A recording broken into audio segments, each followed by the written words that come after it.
The barrel of the Colt Peacemaker was a cold black eye staring into her soul, unwavering in the man's steady grip. Smoke, thick and acrid from the ruins of her life, clawed at her throat. But she didn't cough. All that remained was a single, desperate plea, a whisper torn from the depths of her despair. Her husband's body lay cooling in the dirt not 20 feet away. The dream they had built together was now just a pyre of smouldering timber. The stranger before her was death's shadow, a final grim punctuation to her tragedy. "Just end it quickly," she begged, her voice surprisingly clear. But the cowboy's hands did something no woman expected. The air in what was left of the cabin tasted of soot and sorrow. Abigail Hayes knelt on the scorched floorboards, the rough wood digging into her knees through the thin fabric of her dress. Every breath was a fight, a painful reminder of the life that had been stolen from her in the space of a single violent sunset. Outside, the Wyoming wind howled a mournful dirge across the plains, carrying with it the scent of burnt pine and shattered dreams. Before her stood the instrument of that shattering, a tall, lean figure silhouetted against the dying embers of her home. His face was a mask of hard lines and trail dust framed by dark, sweat-matted hair under the brim of a worn Stetson. His eyes, the color of a stormy sky, held no malice, no glee, only a profound and unsettling emptiness that frightened her more than outright cruelty would have. His duster was stained with the earth and the road, and the Colt in his hand looked like a natural extension of his arm. He was one of them, one of Bartholomew Corrigan's hired guns, sent to erase the stubborn homesteaders who dared to claim a piece of his cattle empire. He had already killed her Jacob, a single shot that had echoed with sickening finality. Now he was here to finish the job. Tears had long since dried on her cheeks, leaving behind salty tracks in the grime. There was no fight left in her, only a hollowed-out ache where her heart used to be. She had clawed at the man who shot. Jacob screamed until her throat was raw, but it had done nothing. Now there was only this quiet, terrible waiting. She looked past the gunman through the gaping hole where her front door once hung to the still form of her husband. Jacob, with his gentle hands and easy smile, who had promised her a lifetime of sunrises over the Bighorn Mountains. A tremor racked her body, a final shuddering protest against the inevitable. She met the stranger's gaze, her own brown eyes stripped of everything but exhaustion.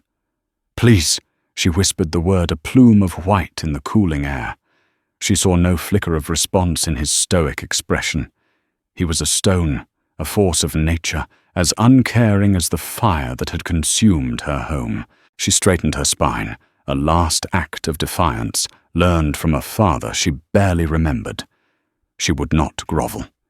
Just end it quickly. She begged, the words spoken, not as a plea for mercy, but as a simple request for efficiency. "Don't draw it out." The cowboy Finn Garrett didn't move. The silence stretched, broken only by the crackle of dying flames and the lonely cry of the wind. His gaze drifted from her face, down her arm, to where her hand was pressed against her side. He'd seen her stumble when he first entered the ruin, a slight falter she'd tried to cover with a proud lift of her chin. He'd seen the way she favored her left side, the subtle grimace that tightened her lips with every pained breath. He had been tracking Corrigan's enforcers for 3 weeks, always a step behind, always arriving to find smoldering ruins and broken lives. He wasn't one of them. He was hunting them. He'd arrived just as the 2 thugs who had done this were riding off, and he had delivered his own swift brand of justice in a narrow canyon 2 miles east. He had come here expecting to find only bodies to offer a silent prayer and continue his lonely quest. He hadn't expected a survivor. He hadn't expected her. Her plea hung in the air between them, a fragile, heartbreaking thing. Just end it quickly. He understood. She thought he was the monster. In her world right now he was. To argue would be a waste of breath, a cruelty she didn't deserve. His job, his entire purpose for the last 5 years had been a singular burning pursuit of vengeance against Bart Corrigan. He dealt in endings swift and permanent. But looking at the woman before him, kneeling in the ashes of her world, he felt something shift within him, an old forgotten instinct stirring to life.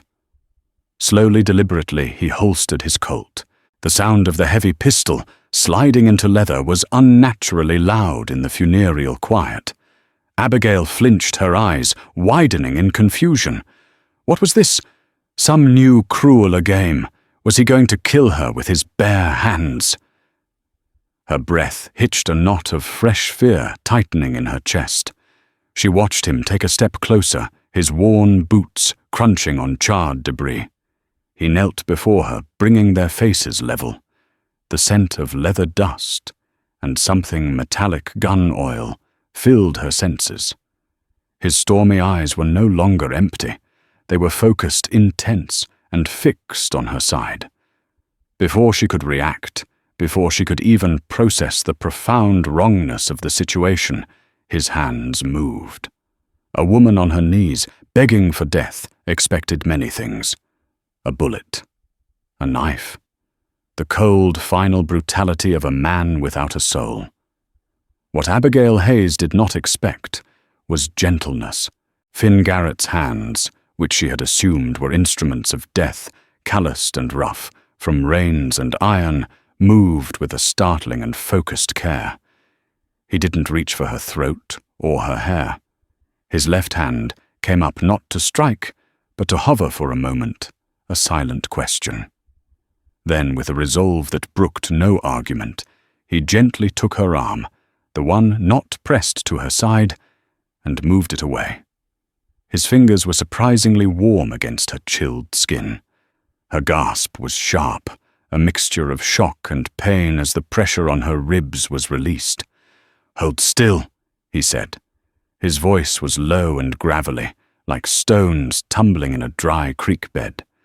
It was the first time he had spoken, and the sound of it seemed to break the spell of violence that had hung over the ruins. With her arm moved, he could see the source of her pain. A dark, ugly stain was spreading across the calico of her dress, glistening wetly in the dim light. It wasn't large, but it was deep. When the stove had exploded from the fire, a piece of cast iron, no bigger than a silver dollar, had shot across the room, like a bullet embedding itself in her side. In the chaos and grief, she had barely registered the impact, mistaking the sharp, searing pain for just another part of the world-ending agony of losing Jacob. Finn's focus was absolute.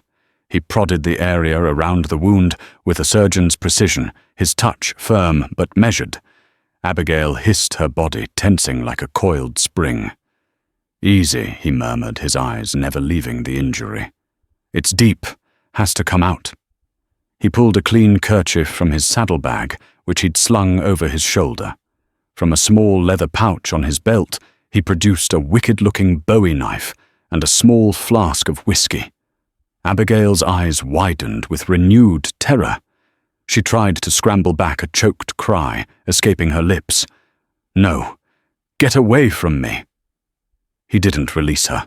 His grip on her arm was like iron, yet it wasn't cruel, it was grounding. "This will hurt," he said, his voice flat and factual, leaving no room for negotiation. "But you'll bleed out, or the wound will fester if I leave it. Your choice. Die slow or live with a scar." The raw, brutal honesty of his words cut through her panic. He wasn't threatening her. He was giving her a choice she hadn't realized she had. The choice to live. The thought was so alien, so unwelcome just moments ago, that it stunned her into silence. Live for what? For a life of ashes and ghosts. But as she looked into his unwavering gaze, she saw not a killer but something else entirely. A pragmatist. A survivor. and in that moment some ember of her own will to survive flickered back to life. She gave a short, jerky nod, her jaw clenched tight. He worked quickly, his movements economical and sure. He poured a generous amount of whiskey over the knife blade, the sharp scent of alcohol stinging the air. He then ripped a piece of her dress near the wound to get a clearer view. "Bite on this," he said, handing her the folded kerchief. She took it, her trembling fingers brushing his, and placed it between her teeth. Without further ceremony, he pressed the flat of the blade against her skin to steady his hand, then deftly used the tip to probe the wound. Abigail screamed into the kerchief, the sound muffled and guttural. Her vision swam black spots, dancing at the edges. The pain was a white-hot supernova, eclipsing even the grief that had hollowed her out. It was a clean, sharp agony that was horrendously, undeniably real. She felt the scrape of metal against bone, and a fresh, sickening wave of nausea washed over her. Almost there. Finn grunted, his brow furrowed in concentration. His other hand rested on her shoulder, a heavy, solid weight that kept her from collapsing. And then, with a final torturous twist, he flicked the piece of metal out. It landed on the floorboards with a small metallic clink. He immediately pressed a clean piece of cloth against the now gushing wound. The world tilted, and Abigail swayed, the last of her strength deserting her. He caught her, pulling her against his chest as he maintained pressure on her side. She was limp in his arms, her head lolling against his shoulder. Her breathing was shallow, ragged. For a moment, she was nothing more than a spectator to her own survival, vaguely aware of the strength in the arms holding her, the steady beat of a heart against her ear that was not her own. He held her like that for a long minute, letting the initial shock pass. He then gently lowered her to a sitting position, her back against a section of wall that was miraculously still standing. He cleaned the wound again, with the last of the whiskey from the flask, earning another muffled cry of pain, and then packed it tightly, with strips of cloth torn from her petticoat. It was a crude bandage, but it would hold until he could get her to a doctor. He rose and walked over to the water pump outside.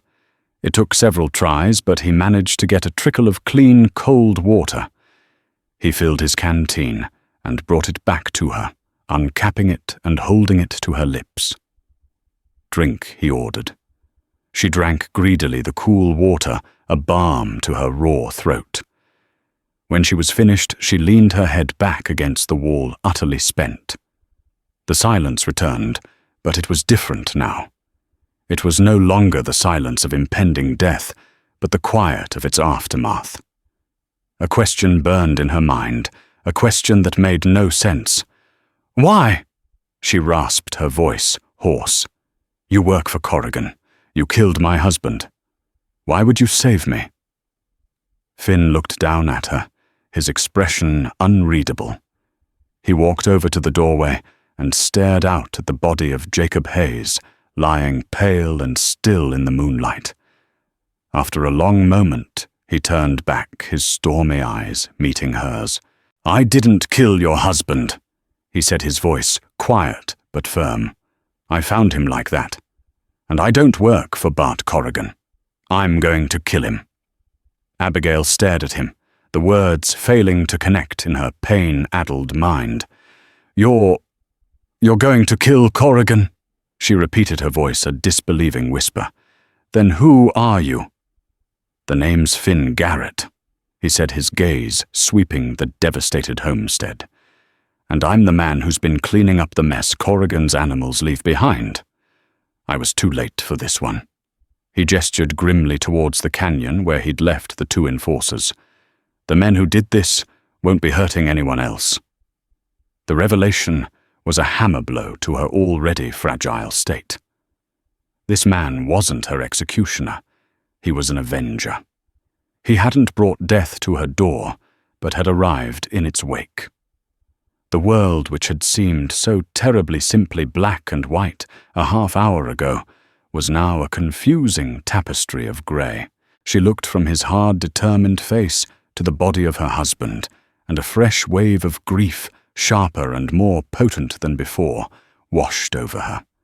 The hope that he might not have been alone in his final moments, that someone was there to mete out justice, was a small, cold comfort. Finn watched the play of emotions on her face. Confusion, grief, a flicker of something unreadable. He needed to get her away from here, away from the ghosts and the ashes.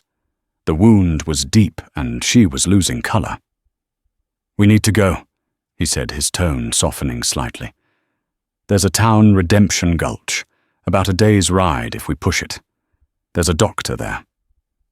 He moved to help her up, but as he reached for her, his eyes caught the glint of gold at her throat. A small oval locket, tarnished with soot, rested in the hollow of her neck. It must have come loose during the struggle. It was a simple, elegant piece, clearly well loved. As he helped her to her feet, his fingers brushed against it, and the clasp, weakened by heat, gave away. The locket fell open in his palm. Time seemed to stop. Inside were 2 miniature portraits painted with delicate care. On one side was a younger, smiling Abigail, her hair in girlish braids. On the other was a man with kind eyes, a strong jaw and a familiar wry smile. He had a small crescent-shaped scar just above his right eyebrow. Finn's breath caught in his throat. His entire body went rigid, his hand clenching around the small piece of gold. He stared at the man's portrait, his mind reeling a torrent of memories, flooding back with the force of a flash flood. He remembered that smile. He remembered tracing that scar with his finger as a boy a scar earned stopping a bar fight in Laredo. He remembered the sound of that man's laugh, a deep, booming sound that could fill a room. Abigail, leaning heavily against him, felt the sudden tension in his body. "What is it?" she asked, her voice weak. "It was my father's. He gave it to me before he died." "Your father?" Finn said, his own voice, a choked, unfamiliar sound. He wasn't asking a question. He was stating a fact that had just upended his entire world. He forced his hand to uncurl, holding the open locket out for her to see, though his eyes remained fixed on the portrait. "What was his name?" "Elias," she said softly. "Elias Vance. He was a farmer over in the next territory. Died of a fever when I was 10. My mother passed a year later, and I came here to live with my aunt and uncle. Jacob and I took over their claim when they moved on." She spoke of it as a distant, simple tragedy, a sad chapter from a past life. Finn finally tore his gaze from the locket and looked at her, truly looked at her for the first time. He saw it now. The same determined set of her jaw, the same warmth in her eyes, though currently clouded by grief. He saw Elias Vance looking back at him through his daughter's face. "He wasn't a farmer," Finn said, his voice raw with an emotion she couldn't place, "and he didn't die of a fever." Abigail stiffened, pulling back from him slightly. "What are you talking about?" "Of course he did." Finn shook his head, the movement slow and heavy, as if the weight of the past was pressing down on him. He snapped the locket shut and pressed it back into her hand, his fingers closing hers around it. "My name," he said, his voice dropping low, "is Finnegan O'Malley. Your father, Elias Vance, was not a farmer. He was one of the most respected Texas Rangers of his time. He was my partner, my mentor. He was the closest thing I ever had to a father." Abigail's mind struggled to grasp the impossible words. A Texas Ranger, her gentle, quiet father who smelled of soil and tobacco. It made no sense. "No," she whispered. "You're wrong. He read me stories.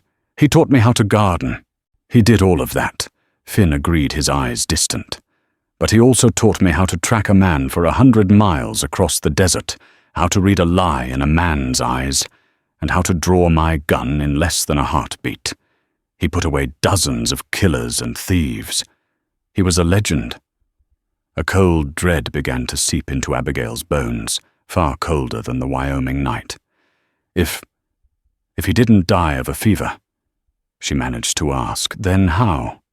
Finn's expression hardened, the lines around his eyes deepening. The emptiness she had first seen was back, but now she understood it. It wasn't emptiness. It was a chasm carved out by loss. 5 years ago, he said, his voice like flint striking steel. Elias was closing in on a cattle-rustling kingpin who was building an empire on blood and fear. A man who bribed, tortured, and murdered his way to power. Elias got too close. He was ambushed, shot in the back. He paused, letting the weight of his words sink in. The man who murdered your father, Elias Vance. He finished, his stormy eyes locking onto hers with a burning intensity, was Bartholomew Corrigan. The journey to Redemption Gulch was a blur of pain and disbelief for Abigail. Each jolt of Finn's steady horse, which she rode while he walked alongside, sent a fresh throb of agony through her side. But the physical pain was a dull counterpoint to the chaotic storm in her mind. Her father, a Texas Ranger, murdered. And the man responsible was the same man who had just destroyed her life, the same man whose name was a curse upon this entire valley, Bart Corrigan. Everything she thought she knew about her past was a lie, a carefully constructed fiction to protect her. The father she remembered as a simple farmer was a hero, a lawman of legendary repute. And his death wasn't a sad act of nature, but a cold-blooded execution. The knowledge settled in her heart like a shard of ice, both clarifying and devastating. The grief for Jacob was still a raw, open wound, but now it was joined by a resurrected sorrow for the father she had never truly known, and a new, terrible emotion rage. Finn, whose name was actually Finnegan, was a ghost from that secret life. He spoke little on the journey, his attention focused on the trail ahead, and on her frequently checking her bandage and making her drink from his canteen.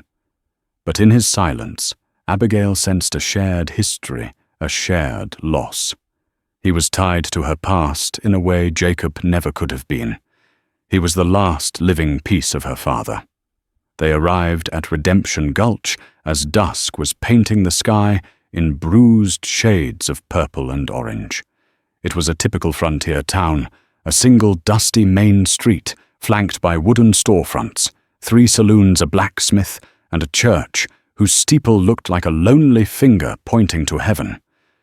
But beneath the ordinary facade, Abigail felt a palpable tension. Men watched them from the shadows of overhangs, their gazes lingering a moment too long. The laughter from the saloons sounded brittle-forced. This was Corrigan's town. Finn led the horse directly to the small shingle that read, Dr. Alistair Finch. The doctor was a small balding man with wire-rimmed spectacles and nervous fluttering hands. He ushered them in quickly, his eyes darting towards the street, as if expecting trouble to follow them through the door. "Gunshot?" he asked, his voice a hushed whisper, as he helped Abigail onto the examination table. "Accident," Finn lied smoothly. Her horse threw her onto a piece of farm equipment. Dr. Finch didn't look convinced, but he didn't question the story. He worked with a practiced, gentle efficiency, cleaning the wound and applying neat, precise stitches. "She's lucky," he murmured more to himself than to them. "A few inches to the left and it would have been a different story. She'll need to stay off her feet for at least a week. No riding. No strenuous activity." He looked up at Finn, his eyes full of a weary anxiety. "You folks just passing through, just long enough for her to heal," Finn replied, his tone giving nothing away. He paid the doctor with a few silver dollars, and the man accepted them with a grateful but hasty nod. The boarding house at the end of the street. Dr. Finch advised, already wiping down his instruments. Mrs. Gable runs it. She's discreet. The implication was clear in redemption. Gulch discretion was a valuable and rare commodity. Mrs. Gable was a stern-faced widow in her late 50s, her grey hair pulled back in a severe bun. She looked them over with sharp, discerning eyes, taking in Finn's trail-worn duster and Abigail's torn, blood-stained dress. Abigail, leaning on Finn for support, felt a flush of shame under the woman's scrutinizing gaze. "We need a room," Finn said simply. "For my wife. She had an accident."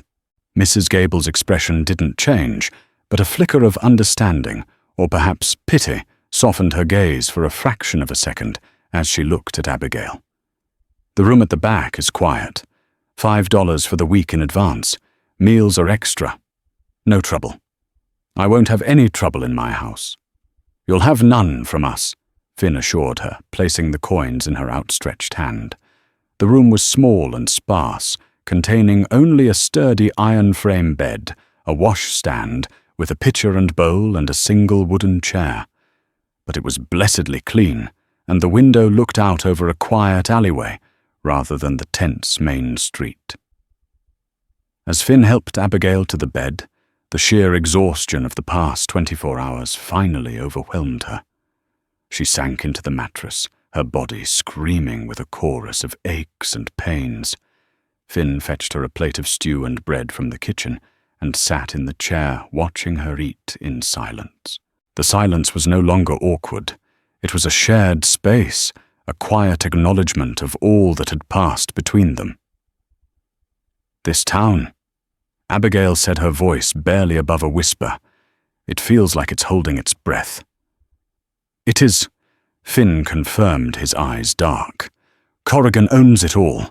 The saloon, the general store, even the sheriff, man named Brody, wears a badge, but he takes his orders from the Bar C ranch." "So we're trapped here," she stated. It wasn't a question. "Only until you're strong enough to move," he said.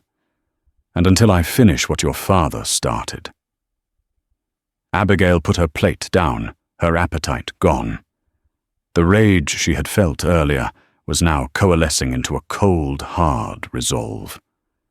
"You said you were going to kill him. That's the plan." "How?"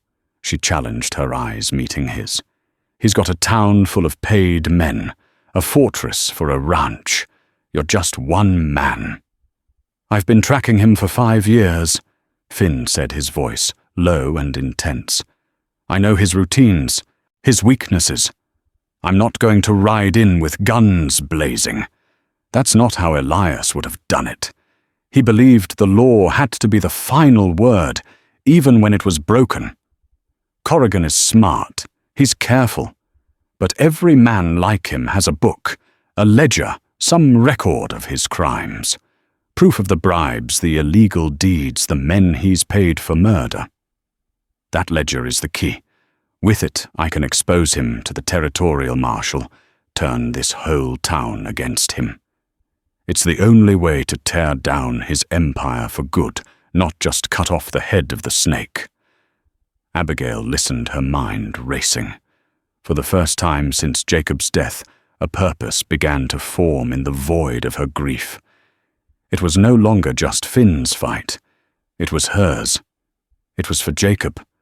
And it was for the father she was only now beginning to understand. "You need help," she said, her voice gaining strength. "I'm not a gunslinger, but I'm not useless. I grew up hearing the gossip of this valley. I know the people in this town, the ones who hate Corrigan, but are too scared to speak. I know the name of the girl who serves him whiskey at the saloon, the boy who cleans his stables. I can listen. I can learn things a man like you never could." Finn looked at her, a flicker of surprise in his eyes. He saw the grief, the pain, the exhaustion. But underneath it all, he saw the unyielding steel of Elias Vance's daughter. He saw a fire that Corrigan had tried and failed to extinguish. "It's too dangerous." He said the words a reflexive attempt to protect her. "My husband is dead," she countered, her voice trembling but firm. "My home is a pile of ash. The life I knew is over. What I have left is a name, my father's name, and a debt to be paid. Don't tell me about danger, Mr. O'Malley. You brought me here to heal. Let me help you get the justice we both deserve." The next few days in Mrs. Gable's boarding house passed in a haze of healing and quiet conspiracy. Abigail's body mended slowly, the sharp pain in her side dulling to a persistent ache. But as her physical strength returned, her resolve hardened into something sharp and focused. She and Finn, she still thought of him as Finn, the name he had given her in the ruins of her life, developed a cautious, unspoken partnership. They were two ghosts, haunted by the same man, and their shared purpose forged a bond deeper than words. During the day, Finn would leave for hours at a time, melting into the fabric of the town. He never said where he was going, but Abigail knew he was watching, gathering information, studying the rhythms of Corrigan's empire. He would return at dusk, bringing her food and any news he had gleaned. He spoke of the patrols around the Bar C ranch, the schedule of the guards, the comings and goings of Sheriff Brody. Each piece of information was a stone they laid in the foundation of their plan. Abigail played her part from the confines of her room. When Mrs. Gable brought her fresh linens or a bowl of broth, Abigail would engage her in conversation. She spoke of her late husband, weaving a believable tale of a small farmstead, lost to a prairie fire, a story that was tragically common. She painted herself as a lost, grieving widow, unsure of her future. Mrs. Gable, a woman who had known her own share of loss, slowly softened. She began to talk, dropping small nuggets of town gossip. She complained about the rising prices at the general store, which Corrigan owned. She mentioned how Sheriff Brody spent more time in the Corrigan-owned saloon than in his office. She spoke of the fear that hung over the town like a shroud. Abigail learned that Bart Corrigan rarely came into town himself, preferring the security of his sprawling ranch house 5 miles out. But every Friday night, he hosted a high-stakes poker game in the back room of the Silver Dollar Saloon for his inner circle, his ranch foreman, a few key business associates, and Sheriff Brody. It was the one time he was away from the ranch for a predictable, extended period, and his office, where Finn was certain the ledger was kept, would be empty. "This Friday," Finn said one evening, leaning against the doorframe of their room, as Abigail sat by the window, watching the last light fade from the sky. "That's our chance. The game starts at 8 and goes until the early morning. It gives us a window." "How do you plan to get past the guards at the ranch?" Abigail asked, turning to face him. "I've been watching their patrols. There's a blind spot on the west side near the creek bed. I can get over the fence there. The bigger problem is the house itself. There are always a couple of men inside." This was where Abigail's knowledge became crucial. "The cook," she said suddenly, an idea sparking in her mind. "Her name is Maria. Her son Mateo got into trouble last year, a fight in the saloon. Sheriff Brody was going to lock him up for a month, but Corrigan stepped in. He paid the boy's fine. Everyone thought it was a gesture of kindness, but it wasn't. It was a leash. Now Maria is indebted to him. She hates him, but she's trapped." Finn's eyes narrowed. "How do you know this?" "I know Mateo's cousin. She told me the whole story last spring at the market. She said Maria lives in constant fear that Corrigan will call in the debt." "Can you get a message to her?" Finn asked, the plan beginning to take shape in his mind. "I can do better than that," Abigail replied. "Dr. Finch. He treats Maria's mother for her rheumatism. He passes by the Bar C entrance twice a week.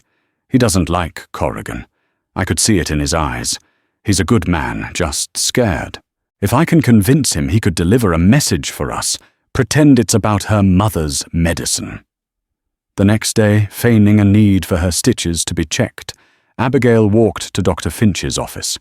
Finn followed at a distance, a silent guardian. She found the doctor alone, nervously sorting through glass bottles. She didn't waste time with pretenses. She told him the truth. Not all of it, not about her father or Finn's real identity, but enough. She told him Corrigan's men had killed her husband and burned her home, and that the man she was with was going to expose Corrigan for the murderer he was. Dr. Finch grew pale as she spoke, his hands trembling. "My dear woman, you don't know what you're asking. If Corrigan finds out, he will continue to do this to others, won't he?" Abigail pressed her voice, low and urgent. "He'll squeeze this town until there's nothing left. How many accidents have you treated, Doctor? How many men have you patched up after they had a disagreement with Corrigan's foreman? You know what he is. We have a chance to stop him. All we need is for you to deliver a message to Maria, a message of hope. Tell her that if she can ensure the 2 guards inside the house are occupied for a few hours on Friday night, her son's debt will be forgotten, and she will have a chance at a new life." She saw the war in the doctor's eyes, the fear against the conscience.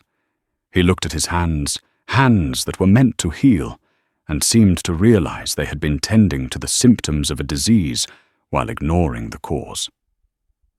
Finally, with a deep shuddering breath, he gave a slow nod. "What do you want me to tell her?" The plan was audacious in its simplicity. Maria would prepare a special stew for the 2 house guards on Friday evening, laced with a powerful sleeping draught. The Dr. Finch would provide disguised as a herbal remedy for her mother. While Corrigan and his cronies were busy with their poker game in town, the guards at the ranch house would be sound asleep. It would give Finn the time he needed to find the office, crack the safe, and retrieve the ledger. But they still needed one more thing, a diversion. Even with Corrigan in town, his men were everywhere. They needed to pull as many of them as possible away from the main street to give Finn clear passage out of town once he had the ledger. "I'll handle the diversion," Abigail said to Finn that night. Her side still ached, but her eyes burned with a feverish intensity. "The Silver Dollar Saloon. Corrigan will be there. Sheriff Brody will be there. Their attention will be focused. Gus, our old ranch hand, he moved into town after we hired him, lives in a small shack by the livery. He hated Corrigan, and he loved Jacob like a son. If I can get word to him, he'll help me. A staged brawl, a fire, something big enough to draw every eye." Finn studied her face in the lamplight. The timid, broken woman he had found in the cabin was gone. In her place was a strategist, a fighter, a woman willing to walk into the lion's den. He saw so much of Elias in her that it ached. "Abigail," he said, using her name for the first time with a sense of gravity. "Once this starts, there's no turning back. If we're caught—" "I know," she cut in, her voice steady. "I stopped being afraid when I lost everything. All I have left is this. For Jacob. For my father." She looked at him, her gaze direct and unflinching. "For us." Friday night descended on Redemption Gulch with a cold, biting wind that kicked up dust devils in the street and rattled the window panes of Mrs. Gable's boarding house. From their room, Abigail and Finn could hear the raucous sounds of the Silver Dollar Saloon spilling into the night, a discordant symphony of tinny piano music, rough laughter, and the clink of glasses. Bart Corrigan and his men were celebrating their dominion. They had no idea it was about to be challenged. At 9 o'clock, Finn stood by the door, a phantom figure clad in dark clothing. He had shed his distinctive duster, and the colt on his hip was his only adornment. He checked the tools in his small leather roll, a physician's stethoscope, a set of fine steel picks, a small vial of oil. Tools of a safecracker, not a gunslinger. He looked at Abigail, who was pacing nervously, the tension in the room thick enough to taste. Dr. Finch confirmed the message was delivered. She said, her voice tight. Maria understands. He gave her the sleeping draft this afternoon. And Gus Finn asked. A small, grim smile touched Abigail's lips. He's ready. He said he'd be honored to cause a ruckus in Jacob's name. The plan is set for 10:30. That should give you enough time. Finn nodded, his gaze lingering on her face. In the soft lamplight, he could see the strain around her eyes, but also the iron resolve beneath it. Be careful, Abigail. Don't take any risks. The risks are already taken, she replied softly. Just get the ledger. Come back. With a final shared look of understanding, he slipped out of the room and disappeared into the shadows of the alleyway. Abigail was left alone, with the ticking of the clock on the mantelpiece, each second stretching into an eternity. Finn moved through the back alleys of Redemption Gulch like a wraith. He skirted the pools of light cast by the saloons, his boots making no sound on the hard-packed earth. He reached the edge of town and melted into the open plains, a low-running silhouette against the starlit landscape. The 5-mile trek to the Bar C ranch was tense, every rustle of sagebrush, every cry of a distant coyote setting his nerves on edge. He reached the creek bed on the west side of the property just after 10. As he'd observed, it was a blind spot. He scaled the fence with ease and dropped silently into the heart of his enemy's territory.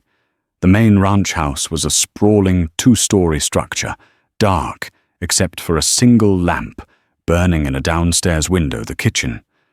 Maria's signal. He crept towards the house, his senses on high alert.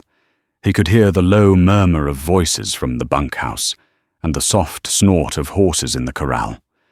Sticking to the deepest shadows, he made his way to a side window he had identified on a previous reconnaissance mission, the window to Corrigan's office. It was locked, but the old latch was no match for a thin piece of steel from his kit. He slid the window open with a faint groan and slipped inside, pulling it shut behind him. The office reeked of cigar smoke and expensive whiskey. Moonlight streamed through the window, illuminating a massive oak desk, leather-bound chairs, and a large, imposing cast-iron safe standing in the corner like a malevolent idol. This was it. Finn went to work immediately. He placed the bell of the stethoscope against the cold metal of the safe door, his ear pressed tight against it. With his other hand, he began to turn the dial, his touch impossibly delicate. He listened for the telltale click of the tumblers falling into place, a minute sound that was the key to unlocking Corrigan's secrets. The process was agonizingly slow. He had to map each number his mind, a quiet whirlwind of calculation and concentration. Back in town, Abigail's heart hammered against her ribs as the clock struck 10:30. It was time. She slipped out of the boarding house and made her way towards the livery stable, where she found Gus waiting, his weathered face set in a grim expression. He held a lit lantern in one hand and a crowbar in the other. "You ready for this, old man?" Abigail asked, her voice trembling slightly. "I've been ready for 5 years, girly Gus growled. "Let's give that devil something to remember Jacob by." Their plan was desperate and dangerous. Gus would start a commotion at the far end of the street, smashing windows of a Corrigan-owned freight office. When the sheriff and Corrigan's men came to investigate, Abigail, hidden in the alley beside the Silver Dollar, would hurl a lit, oil-soaked torch onto the saloon's woodshed. The goal wasn't to burn the place down, but to create a fire big enough and threatening enough to pull every available man to fight it, leaving the street clear.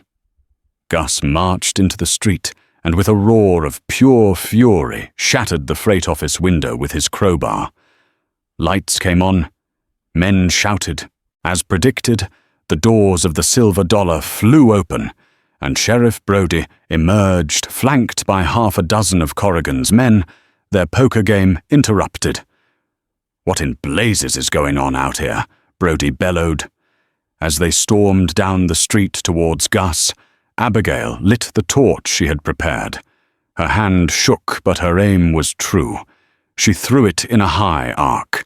It landed squarely on the pile of dry wood. The kindling caught instantly, and with a whoosh flames erupted, licking up the side of the saloon.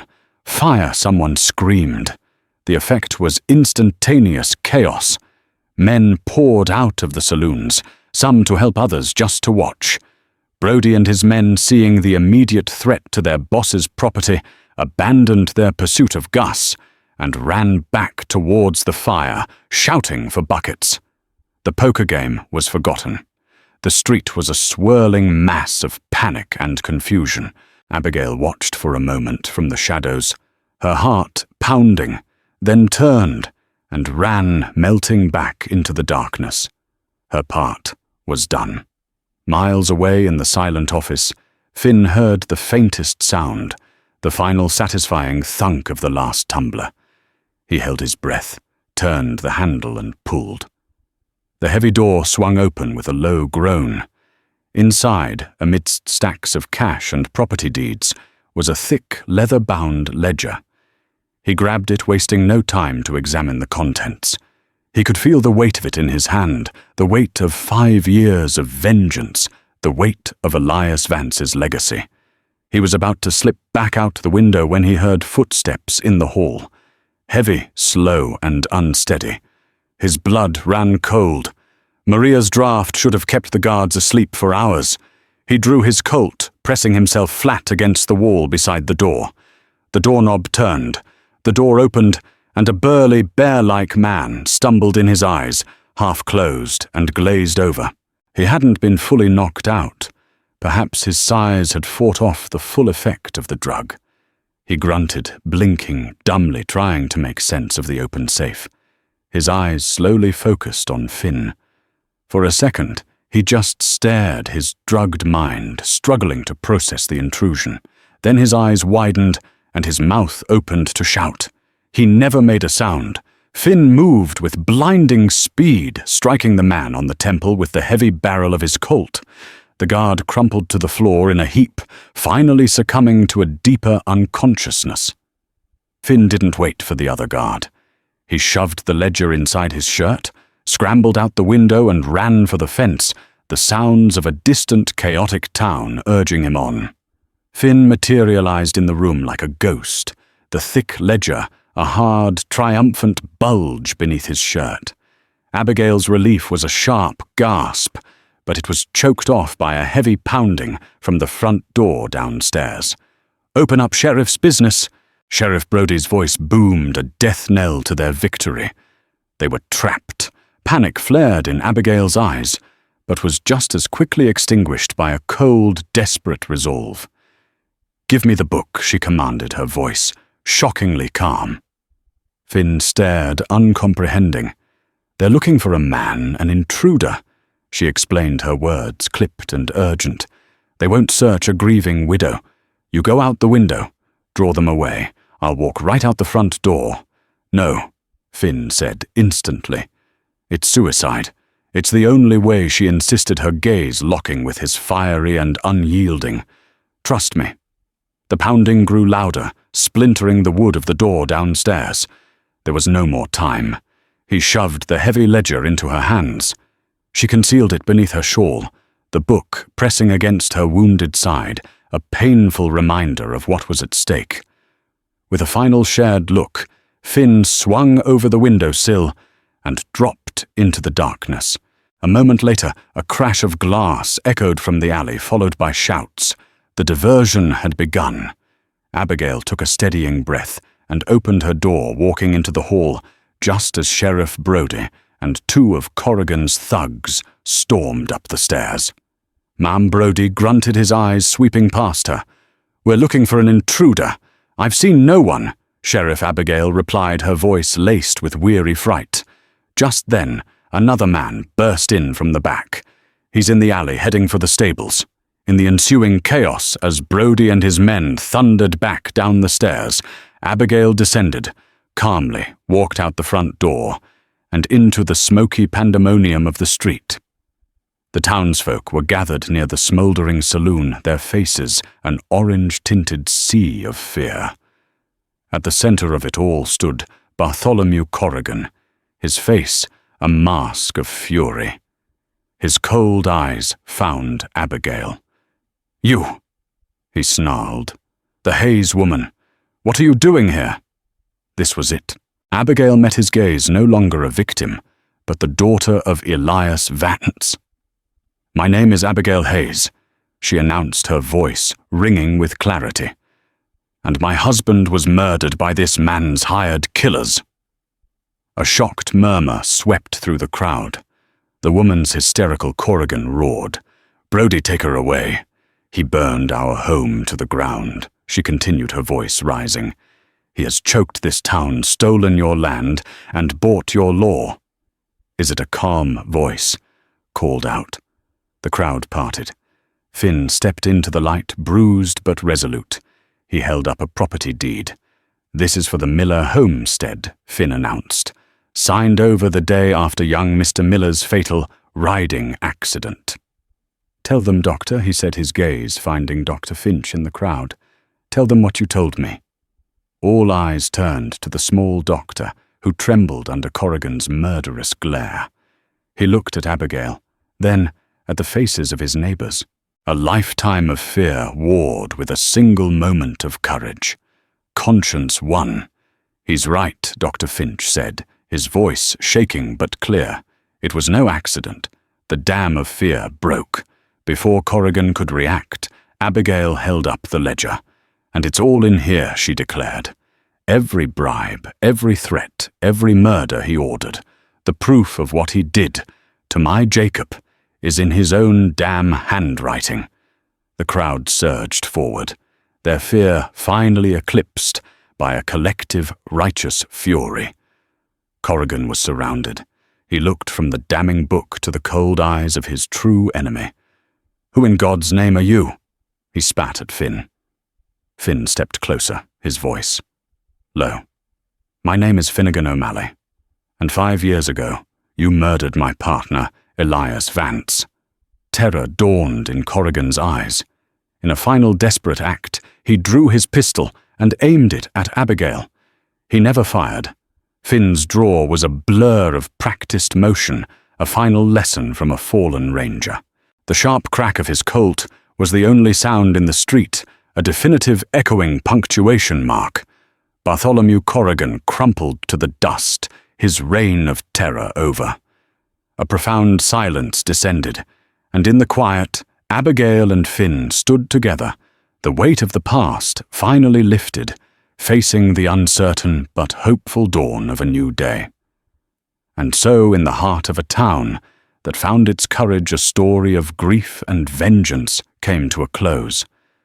But for Abigail and Finn, it was also a beginning. They had faced down the ghosts of their past and emerged from the ashes, not unscathed but unbroken. They rebuilt the Hayes homestead, not just with timber and nails, but with a shared strength forged in fire and loss. The path ahead was uncertain, but for the first time in a long time, it was their own to choose. Their story is a powerful reminder that even in the darkest of nights, a single spark of defiance can set the world ablaze, and that true justice isn't just about ending a life, but about allowing new ones to begin. If this tale of frontier justice and unexpected courage resonated with you, please hit that like button and share it with someone who loves a story of the real Wild West. And don't forget to subscribe to our channel for more true stories of the brave men and women who shaped our history. Click that notification bell so you never miss a new chapter.